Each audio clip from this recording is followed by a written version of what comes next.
Саламатсыздар урматтуу окуучулар. Сабагыбызды улантабыз. 7-нчи суроо. 2,46 литр көмүр кычкыл газын натрий гидроксидинин эритмесинен өткөргөн. Натыйжада 11,44 грамм туздун аралашмасы пайда болгон. Ал туздар натрийдин карбонаты жана натрийдин бикарбонаты. Ар бир туздун массалык пайызын, процентин эсептегиле. Демек, натрий гидроксидинин эритмеси бар. Бул жерден көмүр кычкыл газын өткөргөн 2,46 литр. Натыйжада натрийдин карбонаты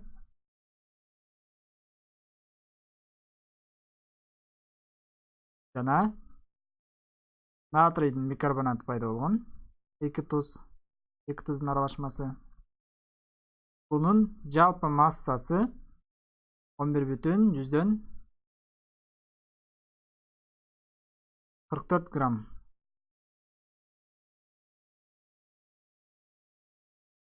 Ар бир туздун массалык үлүшүн эсептегиле. Берилди. Көмүр кычкыл газынын көлөмү 2,46 литр. Жана аралашманын массасы mixture барабар 11,44 грамм. Ар бир туздун массалык пайыздарын эсептегиле. Натрийдин бикарбонаты жана натрийдин карбонаты. Барабар суроо. Чыгаруу. Solution. Эң алгач реакцияларды жазабыз. Эки түрдө реакция жүрөт. Натрий гидроксиди кошулган көмүр кычкыл газы. Бул жерден натрийдин бикарбонаты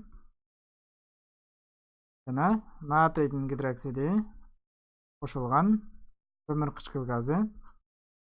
Натрийдин карбонаты кошулган суу. Реакцияны теңдей турган болсок, бул жака 2. Реакцияга кирген көмүр кычкыл газынын көлөмүн белгилүү, анын молун эсептесек,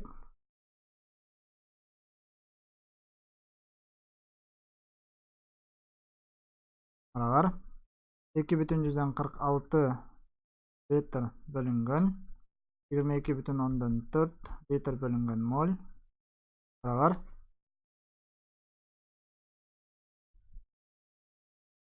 2,46 бөлөбүз 11,22,4 барабар 0,11 моль.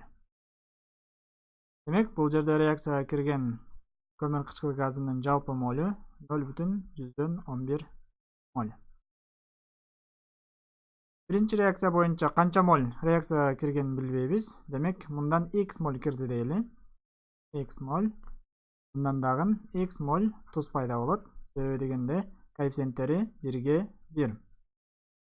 Бул жактан дагы канча моль реакцияга киргенин билбейбиз. Бул жакты y моль дейли. Натыйжада y моль туз пайда болот бул жака дагы. Себеби коэффициенттер 1ге 1.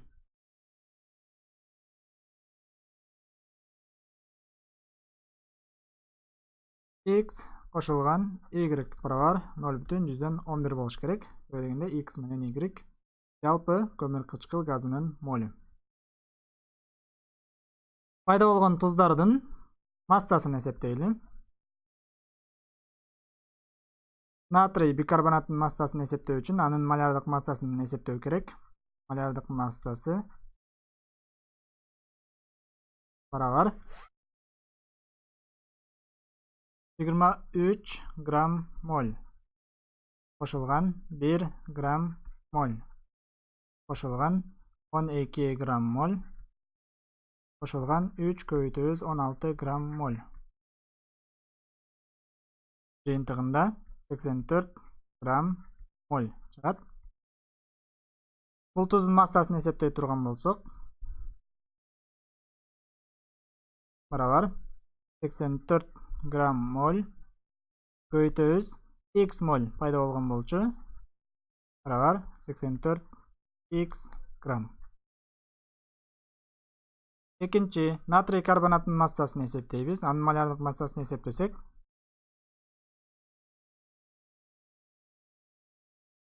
2 көбөйтөбүз 23 грамм моль кошулган 12 грамм моль кошулган 3 көбөйтөбүз 16 грамм моль барабар 46 12 48 106 грамм моль чыгат. 106 грамм моль. Массасын эсептей турган болсок, натрий карбонаты барабар 106 грамм моль көбөйтөбүз y моль болчу пайда болгон 106 y грамм. Бул туздардын жалпы массасы 11,41ге барабар. Демек 84x кошулган 106 y барабар 11,44 грамм. Биздин биринчи системабыз бул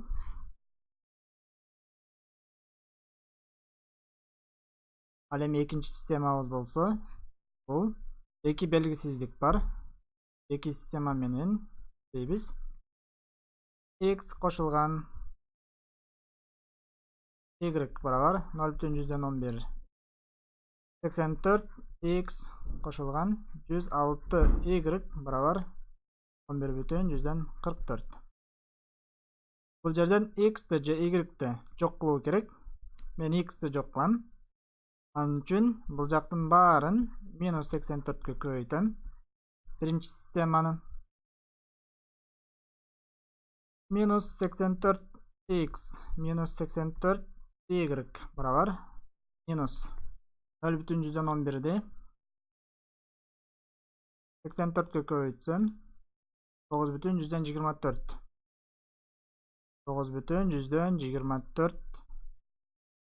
Экинчи системаны жазам. 84x кошулган 106y барабар 11,44. Бул системаны бири-бирине кошсом, бул жактан 0 калат. Минус 84кө 184 кошсом 0. Бул жакта минус 84 кошулган 106 минус 84 барабар 22y калат. 22y барабар 11,44 минус 9,24 барабар 2,2. 2,2. Y бул жерден 0,1. X табуу үчүн мен биринчи системага y-ти коем. X кошулган y барабар 0,11 болчу. Y-тин ордуна 0,1ди койсом, x кошулган 0,1 барабар 0,11. X бул жерден 0,1 чыгат. Эми ар бир туздун массасын эсептейбиз. Бул жакта натрий бикарбонаты 84x болчу жана натрий карбонаты 106y болчу. X'тин ордуна 0,1ди коем. Демек m натрий бикарбонаты барабар 84x болчу барабар 84 көбөйтөбүз x'тин ордуна 0,1 барабар 0,184 грамм. Эми натрий карбонатын эсептөө үчүн барабар 106y болчу. 106 көбөйтөбүз 0,1 барабар 10,6 грамм. Ар бир туздун массалык пайызын эсептейм. Натрий бикарбонатынын массалык пайызын эсептөө үчүн 0,184 бөлөбүз 11,144 көбөйтөбүз 100 барабар 0,184 бөлөбүз 11,144 көбөйтөбүз 100 барабар 7,34. 7,34 пайыз. Эми натрий карбонатының пайызын эсептейм. Барабар 10,6 бөлөбүз 11,144 көйтөбүз 100 барабар 10,6 бөлөбүз 11,144 барабар көйтөбүз 100 92,166. 92,166 пайыз. Жооптор ушундай чыгат. Эми ушул маселени башка бир жол менен иштеп көрөлү. Экинчи жол.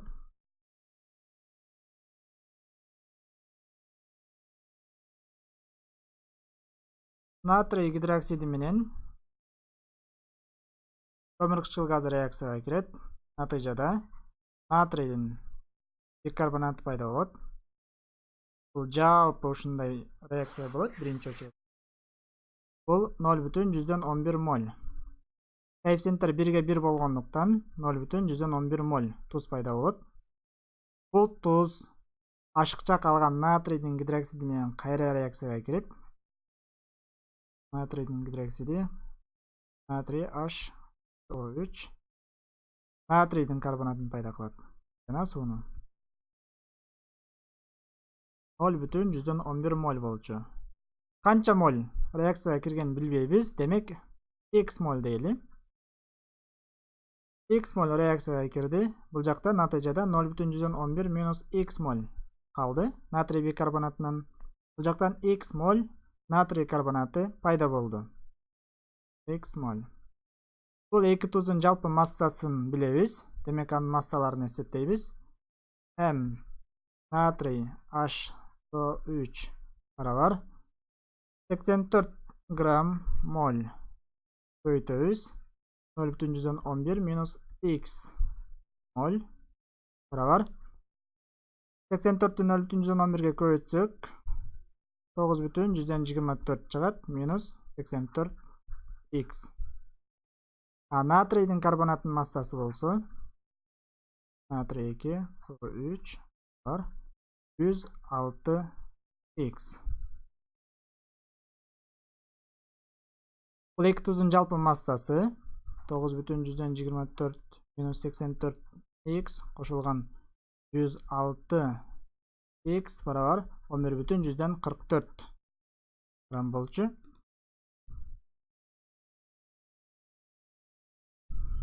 Минус 84 X кошулган 106 X бул 22 X'ти берет. 9,124 бул жака минус кылып алып өтсөк, анда 2,2 моль болот. X барабар 0,1 моль чыгат. Бул жерге ордуна коюп иштей турган болсок, М натрий HSO3 барабар 9,124 минус 84 көйтөбүз 0,1 барабар 9,124 демитебиз 8,4 барабар 0,184 грамм. 0,184 грамм.